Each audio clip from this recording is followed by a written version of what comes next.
दोस्तों आज हम बात करेंगे कि बाल झड़ने के क्या कारण होते हैं, इस समस्या में क्या खाना चाहिए क्या नहीं खाना चाहिए और बालों में क्या लगाना चाहिए जिससे कि बालों का झड़ना रोककर उसे लंबा और घना बनाया जा सके। क्योंकि यहाँ ये भी समझना जरूरी है कि हर अलग अलग व्यक्ति में बाल झड़ने के अलग अलग कारण होते हैं और इसलिए सिर्फ बालों में कुछ लगाकर इस समस्या को पूरी तरीके से ठीक नहीं किया जा सकता, बल्कि बालों में लगाई जाने वाली चीजों के साथ साथ खान पान में थोड़ा सा बदलाव और कुछ गलत आदतों में भी सुधार करना बहुत जरूरी होता है। लेकिन इन सबसे पहले ये जानना जरूरी है कि किन किन कारणों से बाल झड़ने की समस्या शुरू होने लगती है, क्योंकि जब तक कि किसी भी समस्या के होने का सही कारण पता न हो तब तक उसे जड़ से ठीक नहीं किया जा सकता। दोस्तों वैसे तो बाल झड़ने के कई कारण हो सकते हैं, लेकिन ज्यादातर लगभग 7 ऐसे कारण होते हैं जिसकी वजह से बाल झड़ने की समस्या शुरू होने लगती है। जिसमें पहला है शरीर में जरूरी पोषक तत्वों की कमी, और ज्यादातर लोगों में इसी वजह से बाल झड़ने की समस्या शुरू होती है। लेकिन यहाँ समझना जरूरी है कि शरीर में पोषक तत्वों की कमी भी 2 वजह से हो सकती है। एक तो ये कि हो सकता है कि आप जाने अनजाने में ऐसी चीजें खा रहे हैं जिसमें पहले से ही पोषक तत्वों की मात्रा न के बराबर पाई जाती हो, और दूसरी वजह ये भी हो सकती है कि आपका खान पान तो अच्छा हो लेकिन पाचन में गड़बड़ी होने की वजह से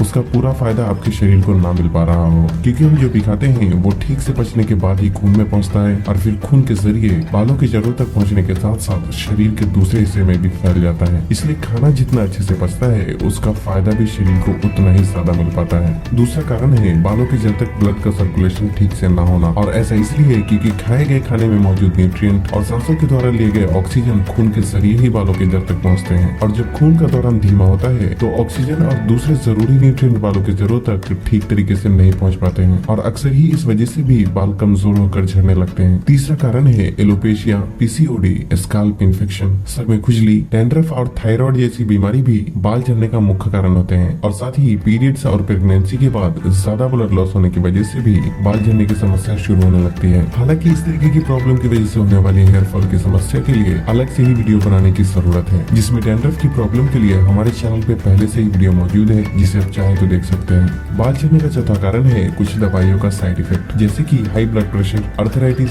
heart problem, depression, birth control pills और कैंसर जैसी बीमारियों में इस्तेमाल की जाने वाली दवाइयों के साइड इफेक्ट से भी बाल झड़ने की समस्या शुरू होने लगती है। पांचवा कारण है बालों में हीट पैदा करने वाली चीजों का बहुत ज्यादा इस्तेमाल करना, क्योंकि ऐसे में बालों के ऊपरी हिस्से में इस्तेमाल किया गया हीट और गर्मी बालों के जड़ तक ट्रांसफर हो जाते हैं, जिससे कि बालों के जड़ कमजोर होकर झड़ने लगते हैं। बाल झड़ने का अगला कारण है गलत तरीके के केमिकल वाले प्रोडक्ट का इस्तेमाल करना, और सातवां कारण है जेनेटिक हेयर लॉस प्रॉब्लम। दोस्तों जेनेटिक हेयर लॉस का मतलब है कि अगर आपके माँ बाप किसी को भी गंजेपन की प्रॉब्लम की समस्या है तो ऐसे में बहुत ही ज्यादा चांसेस रहते हैं कि आपको भी हेयर लॉस की समस्या को फेस करना पड़ सकता है। लेकिन यहाँ ये भी समझना जरूरी है कि जेनेटिक हेयर लॉस की प्रॉब्लम को पूरी तरह से तो ठीक नहीं किया जा सकता, क्योंकि ये इन्फॉर्मेशन हमारे डीएनए में स्टोर रहती है और जिसे बदला नहीं जा सकता। लेकिन अच्छी बात यह है कि अगर समय रहते खान पान और कुछ गलत आदतों में कंट्रोल कर लिया जाए तो बाकी के बचे हुए बाल के झड़ने की प्रक्रिया को काफी हद तक धीमा किया जा सकता है। अगर बात की जाए झड़े हुए बाल वापस आने की, तो ऐसे में वही बाल वापस आते हैं जिसके जड़ सलामत होते हैं, क्योंकि अगर एक बार हेयर फॉलिकल्स यानी बालों की जड़ पूरी तरीके से नष्ट हो जाए तो कुछ भी कर लिया जाए वहाँ बाल वापस नहीं उगाया जा सकता जब तक कि हेयर ट्रांसप्लांट न कराया जाए। और अगर बाल झड़ने के बाद भी हेयर फॉलिकल सलामत रहते हैं तो ऐसे ज्यादातर केसेस में बाल वापस आ जाते हैं। इसके अलावा पुरुषों में बाल झड़ने का DHT हार्मोन भी एक बहुत बड़ा कारण होता है।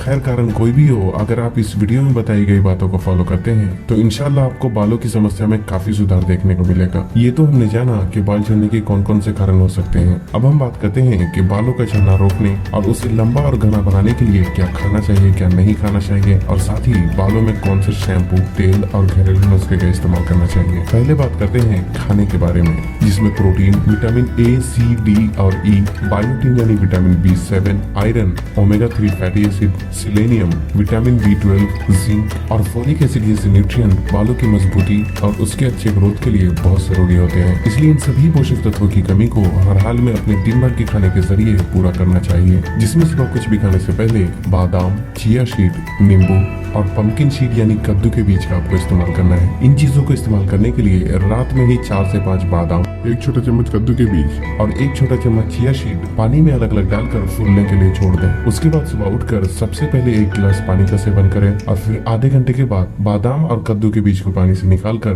बारी बारी से अच्छे से चबाकर खाएं। उसके बाद चिया सीड के ग्लास में आधा नींबू का रस निचोड़कर डाल दें और उसके बाद उसे पी जाए। इन चारों चीजों के इस्तेमाल से vitamin E, iron, omega 3 fatty acid, vitamin C, zinc और थोड़ी मात्रा में प्रोटीन भी शरीर को मिल जाते हैं। बाकी बचते हैं vitamin A, D D, biotin यानी विटामिन B7, फॉलिक एसिड और विटामिन B12 इनको आप अपने दूसरे वक्त के खाने के जरिए पूरा करने की कोशिश करें, जिसमें विटामिन ए और सही पाचन के लिए फाइबर की कमी को पूरा करने के लिए गाजर और खीरे को सलाद के रूप में अपने खाने में शामिल करें। फॉलिक एसिड, सिलेनियम और बायोटिन के लिए पालक जैसी चीजों को अपने खाने में शामिल करें। हालांकि सिलेनियम अंडे और दूसरे नॉन वेजिटेरियन फूड में भी काफी मात्रा में मौजूद होता है। विटामिन डी और B12 की कमी के लिए रात में खाने के 1 घंटे बाद 1 गिलास दूध का सेवन जरूर करें। विटामिन डी की कमी को धूप में 10 से 15 मिनट बिताकर भी पूरा किया जा सकता है, क्योंकि जब हमारी स्किन धूप के कांटेक्ट में आती है तो हमारा शरीर खुद ब खुद विटामिन डी प्रोड्यूस करने लगता है। लेकिन सबसे बड़ी समस्या है विटामिन B12, क्योंकि विटामिन B12 वेजिटेरियन फूड में दूध के अलावा और किसी भी फल या सब्जी में नहीं पाया जाता।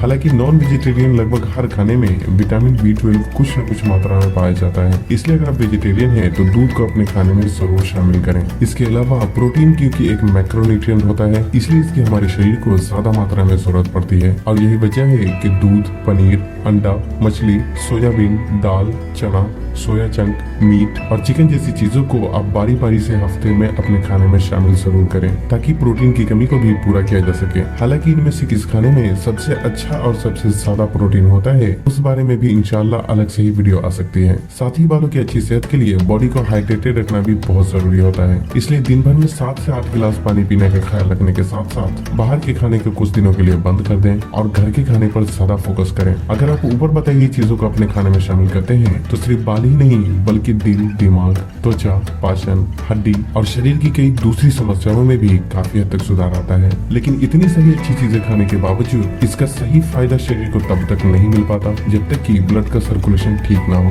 क्योंकि जैसा कि हमने पहले ही जाना कि हम जो भी खाते हैं वो खून के बहाव के जरिए ही शरीर के दूसरे हिस्से तक पहुंचता है। और बाल क्योंकि हमारे शरीर के सबसे ऊपरी हिस्से पर होता है, इसलिए खाई गई चीजों में मौजूद न्यूट्रिएंट को बालों की जड़ों तक पहुंचने के लिए ब्लड का सर्कुलेशन अच्छा होना बहुत जरूरी होता है। और ब्लड का सर्कुलेशन अच्छा करने के लिए एक ही रास्ता है, और जो कि है एक्सरसाइज या फिर कोई हार्ड वर्क करना। और यही वजह है कि जो लोग ज्यादातर बैठकर काम करते हैं उसके शरीर में ब्लड का सर्कुलेशन कम हो जाता है, और जिसकी वजह से बाल झड़ने की समस्या होने के साथ साथ और कई दूसरी हेल्थ प्रॉब्लम भी शुरू होने लगती है। लेकिन एक्सरसाइज के लिए जिम करना ही जरूरी नहीं है, बल्कि जॉगिंग, रनिंग, वेट लिफ्टिंग या सिंपल होम एक्सरसाइज भी किया जा सकता है। अब बात करते हैं बालों में लगाई जाने वाली चीजों के बारे में, जिसके लिए सबसे अहम रोल प्ले करता है शैम्पू और तेल। क्योंकि अगर ये दोनों सही हो तो ये बालों को मजबूती प्रदान करने के साथ साथ उसे लंबा और घना भी बनाता है। और अगर शैम्पू और तेल गलत हो तो यही कई बार बालों के झड़ने का कारण भी बन जाता है। पहले बात करते हैं शैम्पू के बारे में। दोस्तों, शैम्पू खरीदने और इस्तेमाल करने में 2 बातों का ख्याल रखना बहुत जरूरी होता है। पहले तो शैम्पू खरीदते वक्त डब्बे के पीछे लिखे इंग्रेडिएंट्स लिस्ट को जरूर पढ़ना चाहिए, क्योंकि डब्बे के सामने तो सिर्फ अच्छी बातें लिखी होती है, लेकिन डब्बे के अंदर का प्रोडक्ट को बनाने में जिस चीज का इस्तेमाल किया जाता है वो डब्बे के पीछे इंग्रेडिएंट्स लिस्ट में लिखा होता है। अगर किसी भी शैम्पू को बनाने में अल्कोहल, SLS यानी sodium lauryl sulphate, paraben, artificial fragrance, triclosan और सिंथेटिक कलर जैसी चीजों का इस्तेमाल किया गया हो तो ऐसे शैम्पू को बिल्कुल भी ना खरीदें, और जहाँ तक हो सके ऑर्गेनिक और नेचुरल शैम्पू का ही इस्तेमाल करने की कोशिश करें।